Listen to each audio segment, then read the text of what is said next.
తెలంగాణలో గత ప్రభుత్వ హయాంలో ప్రతిష్టాత్మకంగా చేపట్టిన మిషన్ భగీరథలో అక్రమాలు ఒక్కొక్కటికి బయటకు వస్తున్నాయి. వాటర్తో ఒత్తిడి పెంచితే పైప్ లైన్లు పగిలిపోతున్న విషయం బయటపడింది. ఏ టౌన్లో చూసినా, ఏ పల్లెలో చూసినా పైపు లైన్లకు పగుళ్లే దర్శనమిస్తున్నాయి. గత బీఆర్ఎస్ సర్కార్ గొప్పగా చెప్పుకున్న మిషన్ భగీరథ స్కీమ్లో ఇలాంటి పరిస్థితి రావడంతో ఏం చేయాలో తెలియక అధికారులు తలలు పట్టుకుంటున్నారు.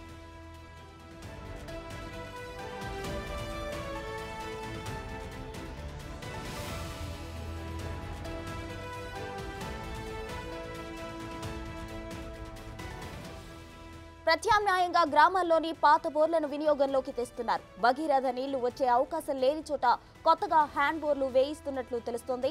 మరోవైపు ఉన్న వాటికి రిపేర్లు కూడా చేయిస్తున్నారు. అవసరమైన చోట ట్యాంకర్ల ద్వారా సప్లై చేస్తున్నారు. ఏ మాత్రం క్వాలిటీ లేని పాత ఇంట్రా పైప్ లైన్ను మారిస్తే తప్ప భవిష్యత్తులో మిషన్ భగీరథతో ఇంటింటికి నీటి సరఫరా అసాధ్యమని జిల్లా కలెక్టర్లు, స్పెషల్ ఆఫీసర్లు రాష్ట్ర ప్రభుత్వానికి వెల్లడించినట్లు సమాచారం.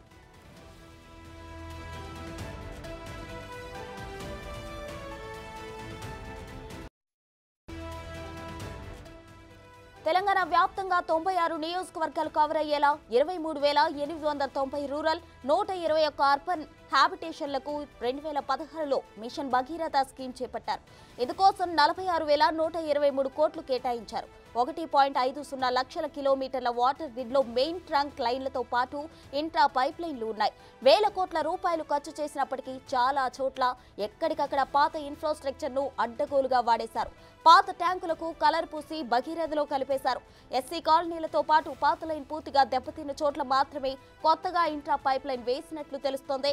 ఈ పనులను కూడా సబ్ కాంట్రాక్టర్లకు అప్పగించడంతో వాళ్లు అస్తవ్యస్తంగా చేశారని సమాచారం. తక్కువ క్వాలిటీ పైప్ లైన్లు తక్కువ లోతులో వేయడంతో చిన్న చిన్న వాహనాలు వెళ్లినా పుటుక్కుమంటున్నాయని స్థానికులు చెబుతున్నారు. గ్రామాల్లో 80 నుంచి 90%, టౌన్లలో 70 నుంచి 80% ఇంట్రా పైప్ లైన్ పాతదే వాడుకోవడంతో కొద్దిపాటి ప్రెజర్ కూడా తట్టుకోలేక పగిలిపోతున్నట్లు సమాచారం.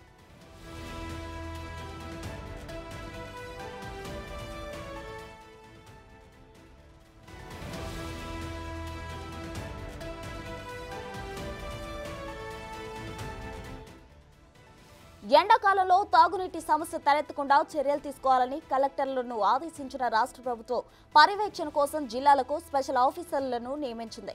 ఎక్కడ సమస్య తలెత్తినా 24 గంటల్లో పరిష్కరించేలా ఆఫీసర్లకు ఆదేశాలు ఇస్తున్నాయి.